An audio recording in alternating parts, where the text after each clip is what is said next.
Lovely afternoon. You're welcome to the news at noon on 24 News Radio and Television. My name is Grace Nwafo. The Ondo State government decision to initiate a probe into the circumstances surrounding the death of former Governor Oluwarotimi Akeredolu has stirred a wave of controversy and condemnation across the state. This follows an announcement by Attorney General and Commissioner for Justice Kayode Ajulo, SAN, who disclosed that his ministry had received several petitions from concerned individuals and groups within and outside the state calling for an inquiry into the death of the late governor. According to Ajulo, the petitioners whose identities were not disclosed reportedly suspected the involvement of Akeredolu's widow, Betty, and others in his demise. The development has triggered sharp reactions from political stakeholders, community leaders, and legal minds, many of whom condemned the move as ill advised and capable of throwing the state into chaos.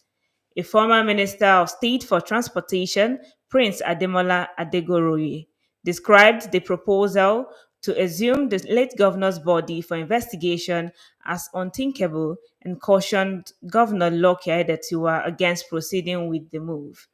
Similarly, a former head of service in the state, Mr. Ajose Kudehimbu, condemned the plan, insisting that the issue of a probe never arose at any point during or after the burial of Akeredolu. He appealed to the governor and the state authorities to exercise restraint, warning that the long-term implications of their actions could be damaging. Governor Akeredolu, a senior advocate of Nigeria and former president of the Nigerian Bar Association, passed away in December 2023 in Germany during a prolonged battle with prostate cancer.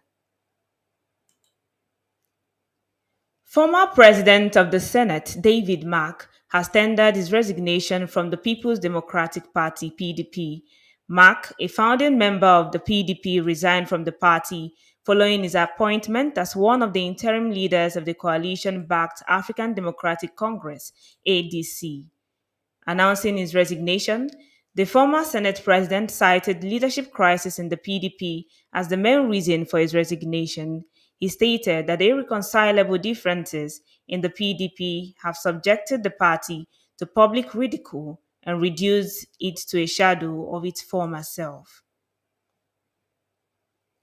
In the meantime, in a bold move to reposition itself as a credible opposition platform, the African Democratic Congress (ADC) has approved the appointment of several prominent political figures, including former Senate President David Mark and former Osun State Governor Rauf Aregbesola, to its interim leadership. The development forms part of the ADC's strategy to unify Nigeria's fragmented opposition ahead of the 2027 general elections in a bid to challenge the ruling All Progressive Congress (APC) and the administration of President Bola Ahmed Tinubu. Multiple sources which confirmed the development revealed that the ADC has been adopted as the primary platform for a planned coalition of opposition forces. Members of the coalition include disenchanted members of the APC, the People's Democratic Party, and the Labour Party, all seeking to present a united and viable alternative to the current ruling party. The appointments to the ADC's interim leadership were finalized on Tuesday in Abuja, the nation's capital, following a high-level meeting of key opposition leaders. David Mark, known for his cross-party influence and national reach, was named interim national chairman. Aregbesola, a former Minister of Interior and influential figure in the APC, was appointed interim national secretary.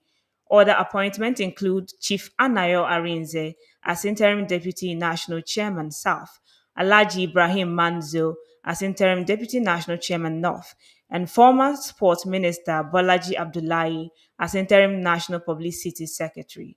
According to report, the coalition turned to the ADC following alleged attempt by the Independent National Electoral Commission (INEC) to delay the registration of new political parties, including the proposed All Democratic Alliance (ADA). The newly constituted interim leadership is expected to reorganize the party, conduct strategic outreach, and prepare for a national convention scheduled for 2026, during which a substantive National Working Committee (NWC) will be elected. Founding member and immediate past national chairman Raf Nwosu is reported to have endorsed the new leadership and stepped aside to enable the restructuring process. And now from the foreign scene. A military helicopter from the African Union peacekeeping mission in Somalia crashed at the airport in the capital, Mogadishu, and was engulfed in flames. According to reports, the helicopter from the African Union Support and Stabilization Mission in Somalia carried 8 personnel when it crashed during the landing. It was not immediately clear whether there were casualties. And from Egypt, at least 4 people have died as a vessel capsized while being towed in the Gulf of Suez, one of Egypt's prominent Red Sea oil production sites. The vessel operators explained that the incident occurred around 130 nautical miles from the southern entrance of the Suez Canal and has not disrupted navigation along the trade route. 3 personnel and 1 contractor were killed, while rescuers are still searching for the remaining 3. US President Donald Trump says Israel has agreed to the necessary conditions for a 60-day ceasefire in the Gaza war, adding that it is now up to Hamas to accept the deal. Trump noted that during the 2 months, the United States will work with all parties to end the conflict. Representatives from Qatar and Egypt, who have been heavily involved in peace efforts, will deliver the latest proposal to the Palestinian extremist organization Hamas. The president had already hinted at a possible ceasefire in the Gaza war a few days ago. He is set to host Israeli Prime Minister Benjamin Netanyahu in Washington next week, with the Gaza war at the top of the agenda.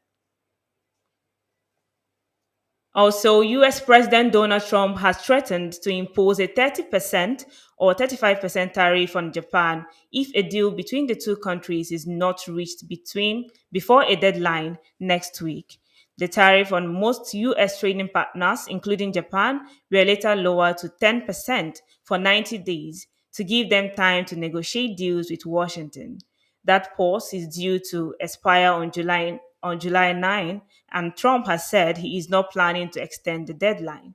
Like many other countries, most Japan's exports to the US currently face a 10% levy. And from Iran, the G7 has reaffirmed at The Hague that the Islamic Republic of Iran could never have nuclear weapons. The group indicated this in a joint statement released by its foreign ministers and the high representatives of the European Union on recent events in Iran and the Middle East. The G7 has Canada, France, Germany, Italy, Japan, the United Kingdom, and the United States of America as members, while the European Union is a non enumerated member. In order to have a sustainable and credible resolution, the group called on Iran to urgently resume full operation with the International Atomic Energy Agency (IAEA). The G7 also urged Iran to provide the IAEA with verifiable information about all nuclear materials in Iran, including providing access to IAEA inspectors. The G7 equally reiterated its commitment to peace and stability in the Middle East. And from Venezuela, Venezuela's government's allied National Assembly has unanimously declared United Nations High Commissioner for Human Rights Volker Turk persona non grata after Turk publicly decried what he said was arbitrary detentions, forced disappearances, and other human rights violations in the South American country.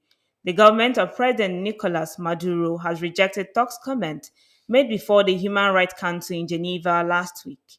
Turk's office did not immediately respond to a request for comment. The declaration of persona non grata has no immediate practical effect, but Turk's office had previously been expelled from Venezuela, and it is possible the government may remove it again. Venezuela's Attorney General Tarek Saab, who has always denied that the government holds political prisoners from the country's opposition, has also critiqued Turk's response to Israel's action in Gaza and called for his resignation. And now from the world of sports. Novak Djokovic overcame physical issues to join Jannik Sinner in the Wimbledon second round, but third seed Alexander Zverev was stunned by Frenchman Arthur Rinderknech. Seven-time champion Djokovic, who could meet Sinner in the semi-finals, began his latest pursuit of an outright record 25th major title by overcoming Frenchman Alexander Muller on center court, contesting his first Grand Slam match since losing one of the all-time great French Open finals to Carlos Alcaraz last month. World number one Sinner lost just 7 games in a dominant a 6-4, 6-3, 6-0 win over fellow Italian Luca Nardi. But Germany's Zverev became the fourth top 10 ranked men's player to exit the tournament across the first 2 days of action.